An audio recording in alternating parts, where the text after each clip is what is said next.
Hey everybody, Happy New Year. This is Zach. It is January 1st, 2021. It's a little after 1 p.m. Mountain Standard Time. I'm currently in El Paso, Texas. So I came to El Paso today to deliver a new pair of running shoes to a customer, and very happy to do that today, and really excited about today and the new year and getting my first run in and getting my first miles in to count towards my 1,000-mile goal for the year. And if you also want to join the Bluebird 1,000-mile run club, it's on run sign up, and you can sign up for $20. And with that $20, you get a t-shirt, you get a sticker, and you get some camaraderie, and you'll be running with other people across the country. I think so far all the runners are in the U.S., but if you live outside the U.S., you're also welcome to join in on the fun. And so running 1,000 miles to start the year is a goal I make every year for myself. And so this is the second year that I'm doing it as a group event. And so last year for 2020, it was kind of unofficial, and I had some shirts for sale on our website. But this year I decided to incorporate it all, since we're all, or most of us are doing still virtual runs and virtual challenges. So this one is meant to just be for the whole year. So it can include your training runs, or if you're a cyclist or you're a swimmer, it can include all the miles you do all together, or if they're hiking miles, you can do it that way, or you can do it separately if you're a one sport person. So for me, I mostly run, and then I do some hiking and some mountain biking too. So, but for my 1,000 miles, I like to focus on just the running miles for that goal. Although I do surpass it when I add the other sports in there too. But so today, I'll be trying a new pair of shoes, and I'm lucky to be married to somebody who understands my passion for shoes and for running. And so Michelle got me a new pair of trail shoes for Christmas, and I haven't used them. I was saving them until today, and I'm going to run in them today. And I'm currently parked near the Lost Dog Trail in El Paso, and on the west side of town. And I was going to park at the trailhead, but it's packed. There's so many cars there, and so I didn't want to start out over there because of COVID. And if that many people are part of the trailhead, that means I'll be running into even more people who start out that way and end up coming back. So I drove a little further up the street, and there's a dead end area, and saw somebody else parked here. Looks like a mountain biker. So I was like, well, I'll just park here too, and I'm familiar with this area and with these trails enough to know where I am. And so I'm going to start from here. But so what I wanted to show you today was the new shoes I'll be running in, and it's not a brand that we carry. Although, if you're listening, adidas, we would like to carry you in Las Cruces in our shop, and especially the trail shoes. So this will be the first adidas trail shoe I've run in since the TR Boost, or Boost TR, first came out several years ago. And I believe, and I may be wrong, but I believe that was the first shoe that their first trail shoe that had the Continental rubber outsole. And that shoe was so much fun. It was so bouncy and just a joy. And at that time I was living in Farmington, New Mexico, and running around those trails. That was perfect. And then I think I'd later moved to El Paso, or back to El Paso, and still had those trail shoes and used them out here. But Farmington, New Mexico is where I got my first impression of those shoes, and I just really loved them. They're a lot of fun, and I really enjoyed that sock-like fit that they had, and just the bounciness and the responsiveness of them was just a joy to run in. So what Michelle got me, which I didn't know about beforehand, is the Terrex 2 Parley. So if you're familiar with Adidas and familiar with their running shoes, especially their trail shoes, this is like their top tier trail shoe. This is the one that the pros use, like Timothy Olsen. So if you ever see his ads for Adidas, that's the one he uses. And so it's unfortunately Adidas running shoes they're, I guess, pretty hard to find. I don't know any place that sells them, and so that's why certainly we would love to carry Adidas trail running shoes in our shop to introduce them to other people. But I don't know of any store, either specialty running or department store type store where you can just go in, try them on, and buy them. So they're very hard to find, very hard to come by. So she ordered these online, I'm pretty sure, and so they came in, and so here they are. And I haven't even put them on to see how they feel yet. So I was really saving them for today. So here's what they look like, and they have that really great new shoe smell that I love. And so this is what they look like from the profiles on the medial and lateral sides. This is the heel, and this foam is really light foam, really light and feels good. This is what it looks like on the outsole,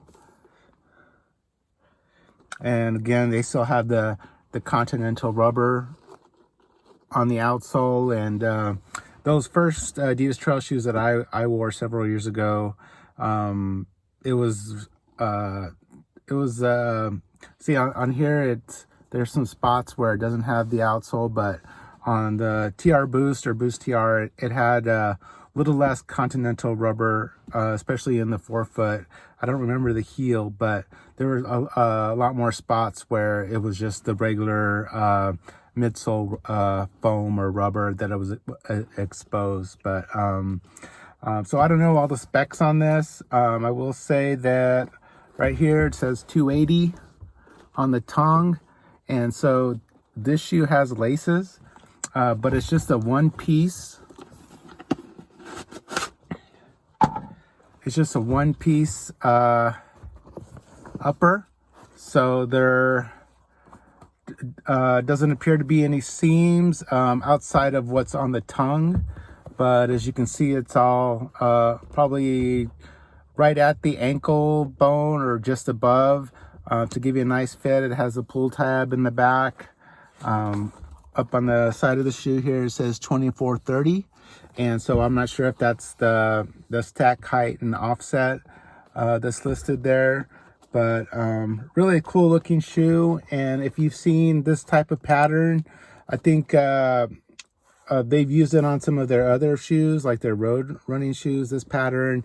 And in some ways, one of the new shoes coming out from Kraft someday, it kind of copies this or looks like this, similar to what test cars look like, where they have the black and white all over, so you can't really tell what the car looks like or which company it is. But it's just a really cool looking shoe, and I'm pushing pretty hard, so not too flexible so far in the forefoot.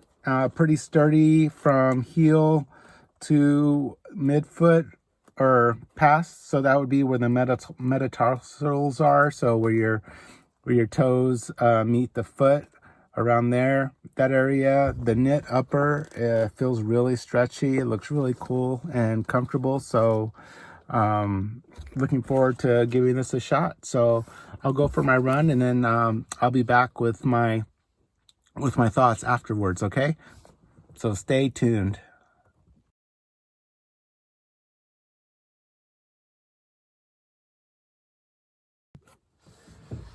Okay, I just finished my run. Ran under 5 miles, which is good. 1 year ago today, on January 1st, 2020, I ran 6.5 miles in Las Cruces. And so today I ran, like I said, just under 5 miles in El Paso. And so these shoes were really very interesting.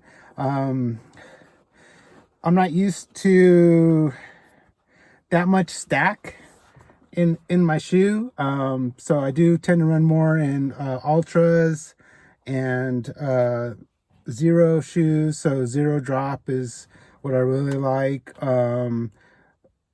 I do have some shoes like my Solomons that are 6 to 8 millimeter drop. So, these are just a little different. So definitely, as a forefoot striker, I could tell that even with landing on my forefoot, because of the heel, the cushioning in the heel being as big as it is, it felt like I was still landing on my whole foot.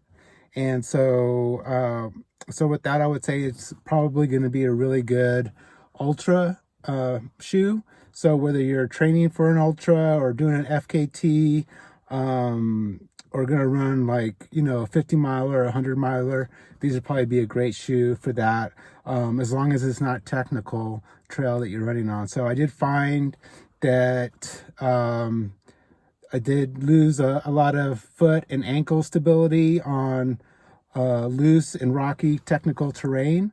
I didn't really hit any harsh downhill runs or slopes, and so I didn't test it that much going down, but going straight across and going up, where there were like big rocks areas, because Lost Dog, if you don't know, is a very technical area, as are the Franklin Mountains. So there's a lot of places where there's a lot of loose rocks, so from small to medium to large size rocks, and so you have to run through that, and those are parts of the trail. So in those areas, I definitely didn't feel as sure-footed as I would have liked to have felt.